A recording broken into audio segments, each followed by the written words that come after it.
Getting set now for the start of the freshman 8-oared race here in the Yale-Harvard Regatta. This will be a 2-miler. Dave Cohn along with the head crew coach, the Coast Guard Academy, Bill Stowe. Bill, Harvard will be nearest to us and Yale on the outside as we look at it. What will the crews be trying to do now off the start? Well, I would reckon in this race they'll probably take a 30-stroke start, which will be up a rating about 40 strokes per minute, and then they'll settle down to a lower cadence, a little more relaxed, a little more stretched out, probably around a 34. Each will be trying to break away and get that early advantage, which is very hard to overcome. We see the crews now, at least Harvard's crew, backing in against the stake boat. Can you explain the starting procedure with the stake boats? Well, the stake boats, of course, hold the boats even. The bows will be right on the 2-mile mark, and the referee will get in behind them after they get set and give them the 3-command start. Sit ready, ready all, and row, and they'll be off. All right, we're all right now. Sit ready. Get your boards pointed. Hand is down. 2 touch. Hand is up. My hand is down. Ready. Ready all. Go. And we've got a start on the left of the screen. That is Yale in the dark shirts, the blue shirts, and on the right, the Crimson of Harvard. This is 2 miles down the Thames River here in New London, Connecticut. And what about that start, Bill? Well, they seem to get away cleanly. Harvard is rowing at 42, and Yale is at about a 40 as they get away.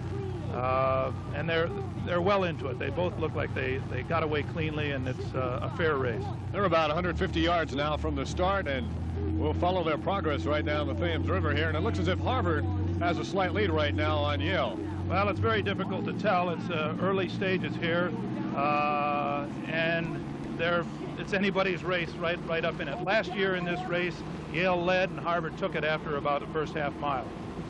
In terms of strategy, are there times when a crew tries to lag behind, let the other crew set the pace, and then try to blow right by them?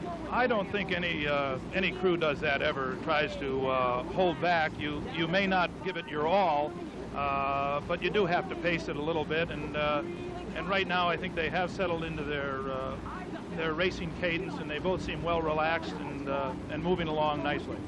All right, we're approaching the first half mile of this race. It is Yale and Harvard. And just about all even, Yale and Harvard. Yale is on the far side at the top of the screen right now. They're in the dark shirts, and the Crimson of Harvard are nearest to us, and it is pretty much seat for seat, deck for deck. Well, right now, Harvard is slightly overstroking Yale, and this could be a factor later in the race. Yale seems to be a little more contained at 34.5 strokes a minute. Harvard was at 36. When you say they're overstroking, they're pretty close to one another, yet one boat is rowing at a much higher speed. That's true. It's like it will tire them out. It will pay a little bit at the end if they're not sure of what they're doing. They're passing by some buoys now and some flags. What does that indicate, Bill? That's the first half mile now of the boat race, and it's very close. In the sprints that last time they raced 4 weeks ago, Yale had a little bit more on Harvard at this point in that 2,000-meter race than they do now, but they both seem well contained, and I don't think there's any problem with this race at this time. It's 1.5 miles to go and less now. It is Yale and Harvard. These are the freshman 8s, a 2-mile race with less than 1.5 miles to go right now. And as you can see, the boats are pretty well even. Do the crews drop down? Yes, at this point, they should be somewhat lower. And now Harvard is down to 34 strokes a minute. And they're rowing about stroke for stroke with Yale. This is the point where Harvard last year made a very strong bid, and I would think that Yale will be looking to them to do the same thing and trying very hard to hold them off. And they seem to be successful in keeping it an even boat race at this point. Bill, it seems as if the wind is a little bit more brisk at this portion of the river. Do the rowing conditions change as you come down the course? Not too much. You get a little bit of current change in here, but the wind is not a big factor in this race, and it's a slight following breeze, but not a negative factor at all. It is Yale and Harvard, and they are still very, very close as we approach the 1 mile mark. That means 1 mile will be gone and 1 mile will remain. From Mammacoke Island to the railroad crossing bridge here on the Thames River in New London, Connecticut, coming your way on ESPN. And after this race, the 3-mile junior varsity race, and then the big challenge, the 4-mile Harvard-Yale race for the 115th time. America's oldest intercollegiate athletic rivalry that dates back to 1852. Right now, we're at the 1 mile point, and the crews are approaching this point, and it is still anybody's boat race, Bill. It seems very close. They're rowing stroke for stroke. They've dropped it down to about 34.5 strokes per minute, both boat. There seems to be a little break in the Harvard boat at this point, and the two-man doesn't seem to be quite in the sync with the rest of the boat, but that doesn't seem to be a factor. Their timing is good, and they look like they're still fresh on it. Okay, we're sitting even with them. Let's get on it. No sags here. Come on, you can do more than try. Pick it up, make it feel light. Get on it. Okay, they're taking it up. They aren't going anywhere. Take it a little harder here. Reach for it. Reach. A mile gone. We're 2 seats up, even though they're taking their rating up. Drive it. Stay on it. Dig in with it. Let's go with the 10 here on this one. 1, 2, 3. Steven and Clay getting blades in the water. 8, 9. Okay, we're gonna go with the flutter. With the flutter now. Move out on it. In 2. That's 1, 2. Now crank it up here. Here we go. Seat up. 37. Keep it up. 2 seats up. Half a length now. Reach for it. Keep it moving. 7. We're moving away from them. Got 4 seats. George, you're going in late. Get it in now. Reach out, George. Okay, lengthen it out again now. Back down to 35.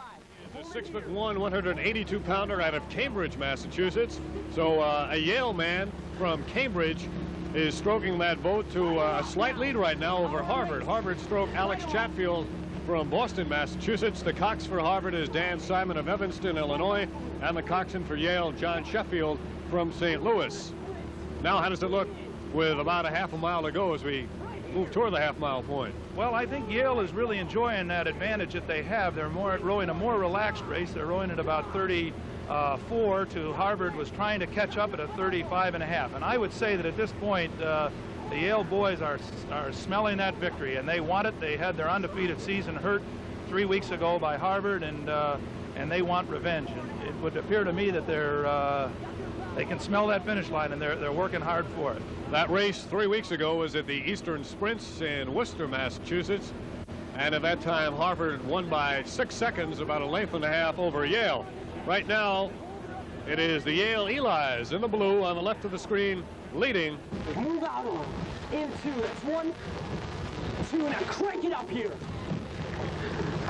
Steven, keep on it. 10.5 miles. Nobody's gonna catch us here. 34.5. Space it out some more now. Let's take the rating up 1 and 2. It's 1, 2 on the catch. They're taking it 2. On the catch. 35, good. On the catch, race for it. You can taste it. Let's take a 10 right here for the first mile. Getting great support from the boats here. Both sides of the race course, as you can see now, are lined by numerous spectator boats.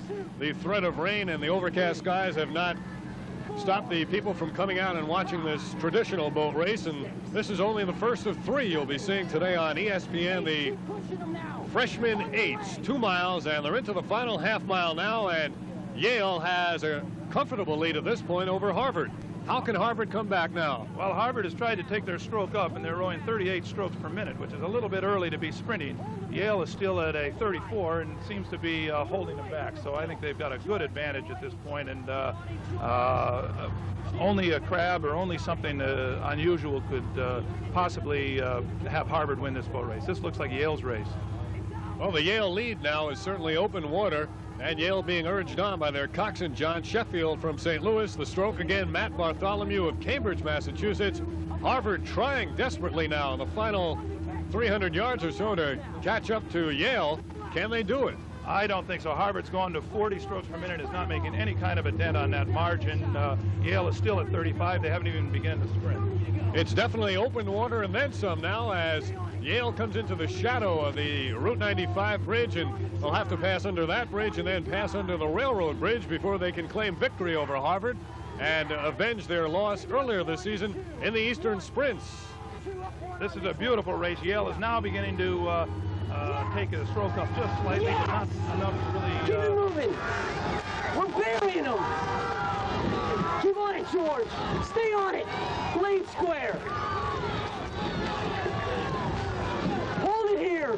To the line. Less than 20 to go. Drive it. Yes! Pump it. Rolling to victory here in the freshman 8-oared race, the 2-miler. That began at Mammoth Island and is now in the final strokes and final seconds under the I-95 bridge, approaching the finish line. The Yale Elis with a victory over Harvard by a length and 3/4, possibly 2 lengths.